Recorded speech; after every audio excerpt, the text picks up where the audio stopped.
Morning you guys, it's Karen. I thought I'd come and give you a little migraine update because it's been 4 weeks since I had the Botox and it's not working. The month of July has been awful. I had excuse me, I had 1 stick a day in the first week of July and then nothing until I think I had the 24th and 25th of July.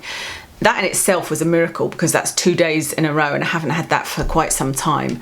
And so I did think, oh, is that the Botox starting to work finally, you know, but I don't think it is. So for the whole of July, we've only got a few more days of July left, and for the whole of July I've had 3 days where I haven't had a migraine. At my appointment I saw a different nurse and she was lovely, but I got upset while I was there because, you know, she was asking me did I think it was working, and I said to her no, I don't, but I've been told by the neurologist that sometimes it starts to work on the 3rd attempt, and so he wanted to do 3 lots. I said, and I have also heard that from my GP, so I'm hopeful and happy to do another one, and then I'd like to speak to the neurologist and say, I'm done with this now, can we move on to the Aimovig, which is the next thing I believe they're going to offer me. I hope so anyway. Sometimes they tell you this and then they change their mind by the time it comes around, you know. And she said, oh, well, you haven't got an appointment with him until Christmas. And I was like, that's what upset me, because I was like, this is just ridiculous, you know. And she was saying that everybody feels the same. And, you know, she said, I know it seems like a long time, but these things take time. And I'm just like, I know, but, you know, this has been over 4 years now. This is nearly 5 years I've been having this issue. In fact, it is 5 years, because I was going to say it's nearly 5 years since I left the NHS, but I had it a couple of months before I left the NHS. It was really starting to affect things. So it's been 5 years. It's a long time to cope with this, you know. So she just said, well, let's do the Botox today, see how you get on. You never know, it might work. And if not, you can phone his secretary and make an appointment. And I said to her, you can't just do that. I said, I know that because I was told by the Botox clinic that I had an appointment with the neurologist, and I couldn't for the life of me find out. She couldn't even tell me if it was on the phone or in person. And I was, that whole week before my appointment, it was on the Friday, I was trying to phone and could not get hold of anyone. It was either just ringing and ringing and ringing. You know, I'd phone up and ask for the secretary's number and it was just ringing. There was no answer phone. So I'd phone like the main reception of the neurology department. I'd ask that and they'd say, we can't help you. There's nothing we can do. We can't tell. So thankfully I got a call on the Thursday afternoon to say that it wasn't a telephone appointment, but it was really annoying because I needed to know whether I was going to leave Watson, whether to put him in with the dog walker and, you know, that kind of thing, and whether I was going to need to drive. Would I need to take drugs in order to drive, or was it just going to be a telephone appointment? Like, it's not good enough to phone you on the afternoon before the appointment, you know. Anyway, that appointment ended up being a disaster anyway. As I told you, I didn't feel like he was really very sympathetic at all. So that's why I had got upset. So she said, well, you can phone the secretary. She said, or I'll drop him an email. And I said to her, right, okay. So when I go back, I've got another appointment to go to the Botox, the 4th Botox session in, well, I guess it'll be September sometime. Yeah, I think it's September. Whether or not I'm going to have the Botox then, I'm still going to go to that appointment. And so that I can say to her, please, can you email the neurologist and say, I do not want any more Botox. I'm not having any more today. And I would like to see you to discuss alternative options, you know, and not wait till Christmas. So hopefully that will work. So she did the injections in the same places. I felt like she was a bit harsher, like I was in a bit more pain when she was injecting points, and particularly there was one in the back of my neck there, which is a really sensitive point for me. It's one of those I can press on, ow, and get a shooting pain in my eye. And it really hurt when she put it in there. And I also had a little bit of a lump and a bruise on my head here where she'd done it, and it hurt where it goes in just above the ear here, and it hurt there. But that's fine. That's not, it's, you know, the pain is really not an issue because it's so momentary. So I went away, and it takes, you know, between 3 days to a week to kick in. It can take up to 2 weeks to be effective. But after about 4 or 5 days, I started getting really bad neck pain. And it was in that exact point where she had injected, so much so that I couldn't use my TENS machine. You know how I've got that little neck TENS machine? It's like a neck massager. I couldn't use that because it felt like there was an exposed nerve or something. So I stopped using that. And then it got to the point where I couldn't do this. I couldn't look down at all. If I was looking down at my phone, it was absolute agony. So for a while, Kev had to like change Watson's water, give him his dinner, things that you would do, you know, bend down to do, because I just couldn't bend down, and so my neck was really, really sore. So that was, I guess, a side effect. And my neck normally is a bit sore anyway. In fact, it's normally quite sore, which they tell you is they've frozen some of the muscles, the other muscles will be compensating. But yeah, it was quite bad. But I thought, well, even if this was bad, but I didn't have the dizziness and the headaches, I'd probably be prepared to put up with that, to be honest, because I can at least put a heat pad on my neck. And, you know, anyway, the weird thing about it was I did have, from that point forward for about a week or so, I did have less dizziness, but I had more headaches. And I don't just mean a headache, I mean a migraine headache, like more really bad headaches where I just couldn't even cope with the light or anything, because I haven't been light sensitive for years now, actually. I used to get light sensitivity, but don't get that anymore. My main symptom is dizziness with headaches later on in the day. But they've been way more painful. The headaches have been way more painful, but the dizziness was slightly less. Now, believe it or not, even that would be a better situation for me, because with headaches, I can take paracetamol and they do help the pain a little bit. I can take codeine and they do help the pain a little bit. I've got diazepam that I can take for it and they do help that. You know, when they get really, really unbearable, the headaches, but I've got nothing to take for the dizziness. Nothing helps that at all. That is the thing that makes me unable to function most of the time. And then the headache comes along with it and it's just like game over, you know. So even at that point, I was thinking, well, you know, if it's done something for the dizziness, then maybe when these headaches stop, I won't have dizziness and it'll all be fine. But it just hasn't worked out that way. You know, like I said, I've had these 2 sticker days just recently, and was really hopeful when I was like, wow, you know, I had a sticker day. I was like, this is great. I got loads done. And then I was like, probably not going to get one tomorrow, but I did. And I was like, this is brilliant. I was like, maybe this is it. Maybe this is the start of some improvement. Something I have to remember, and something you may not be aware of, is that I've always got people asking me, like, you know, my mum will text me and my sister will ask me, and is the Botox working? Is the Botox working? It's not a cure. They didn't at any point say that it would cure the migraine. It would just make it 50% less. You're supposed to get 50% less migraine days. So because I now get between 28 and 30 every month, in other words, all the time, it should half it to getting 15 per month. It's not in any way a cure. But, you know, at this point, like I said, it's not doing anything. It's doing nothing at all. Before those 2 sticker days, I had found a couple of things that I was trying, and one of them did really help.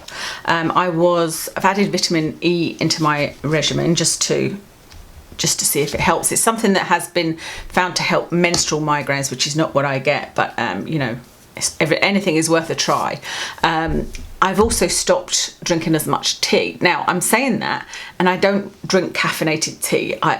Very often at all. So my first cup of tea normally in the morning is decaffeinated. I normally have 2 decaffeinated teas, but decaffeinated doesn't mean that it has no caffeine in it. So I remember telling my dad's wife that, and she could not believe it. She'd been drinking decaffeinated tea all of these years thinking that it had no caffeine in it.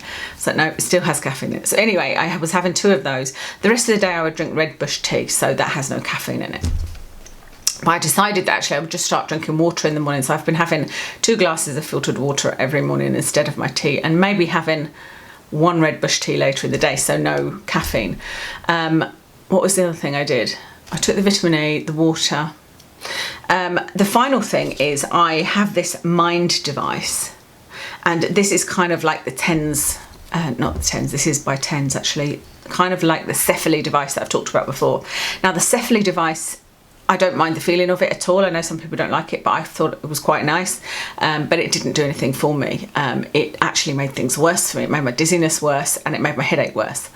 But I had the mother of all headaches before the sticker days, and was just in desperation as to what to do. I had taken my diazepam, I'd taken paracetamol, I'd taken codeine, nothing was working. I had, you know, ice on my head and was doing everything I knew how to do, and I thought, you know what, let me try this. So I put this on, you just stick it onto your head like that, and it took the headache away within about half an hour, 45 minutes. The headache was gone. I could not believe it. I took this off and I had no headache, and that was a day where I wasn't having too much dizziness. It was just a really bad headache. And so once the headache was gone, I felt okay. And I was like, that is amazing. So I have tried it a couple of times, but kind of messing about with it, not trying it in earnest, if you know what I mean. So the day after that, I then got a dizzy day, not a headache day, a dizzy day.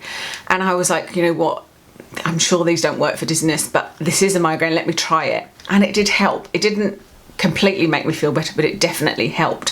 So since then, I had the 2 sticker days, and then I've not been able to use it because Saturday, for example, I got up and I felt okay.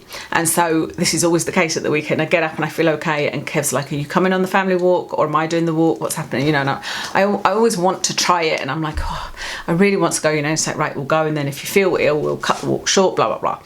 So we went on the walk and I felt okay, but I started feeling dizzy halfway through it. Not even halfway through it, kind of 15 minutes into it. And so what normally happens is Kev will get me to sit somewhere and he'll go and get the car and come and pick me up. But we were about an hour's drive away, and I always make sure I've got one of my tramadol on me so that I can take that if things are really bad. And so that's what I did. While I was waiting for him to come and pick me up, I took that. So by the time I got home, after we'd stopped for groceries and whatnot, I felt okay. So Saturday was fine. Sunday, again, I was out for a walk and started feeling dizzy. So same thing happened. So that's me taking my 2 tramadol for the week. So I'm kind of scaffolded for this week. And then this morning, I do feel, as I'm talking, I can feel the pressure in my head. I feel a little bit dizzy, but it's not yet changing my function. You know, I'm able to do this video and whatnot. But I suspect it will get worse. And when it does, I will try this. Now, why didn't I just stick this on this morning? Because I had done my makeup. And what you need to do is you need to cleanse all your skin, you know, make sure it's free of makeup. Then you need to go over it with alcohol, and then you stick this on, and this is on for like a good hour. I probably should have done it. I did think I should have done it, but I haven't got any other time to film, you know, doing that for an hour. Watson's going to be home. He's going to need entertainment or whatever. There's just there's things going on that I need to do, that this is kind of my optimal filming time. And so I'll see if it gets worse during the day, and then I will then take off my makeup, stick this on, and see how I get on with it. But I'm quite hopeful about this. And I might well do a video comparing this to the Cephally. This one's actually cheaper. This is half the price, less than half the price of the Cephally. Oh, I know the other thing I did. I not stopped completely, but pretty much stopped drinking alcohol. Kev and I would drink on a Friday, Saturday, Sunday. I would have a couple of Bacardis. Occasionally it was 3, you know, on a Saturday night. If we were watching a movie and I was staying up later, I would have a 3rd one. But it had started to creep into, like, sometimes on a Monday, if Kev had a couple of beers left, he'd be like, oh, I'll just have a beer tonight. And I would be like, well, I'll just have a Bacardi, you know.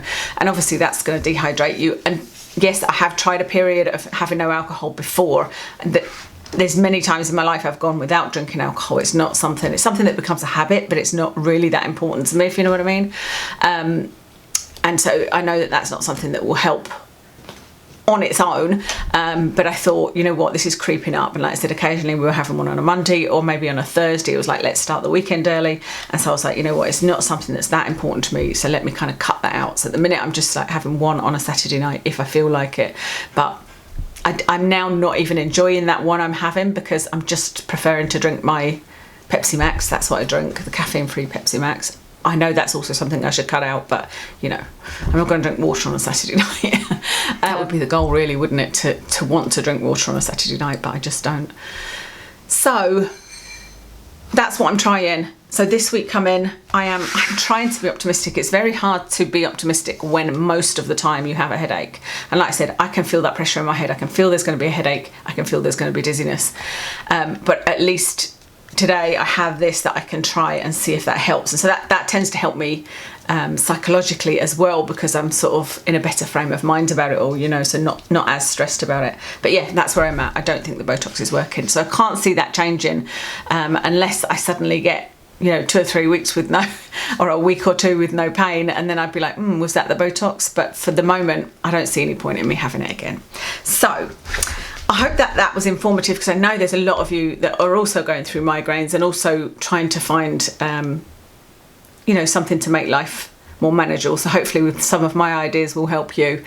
I know that hydration is really important, especially with having Ehlers-Danlos, because dehydration is a big problem when you've got Ehlers-Danlos. So yeah, that's everything. Thank you so much for watching, and I'll speak to you again soon.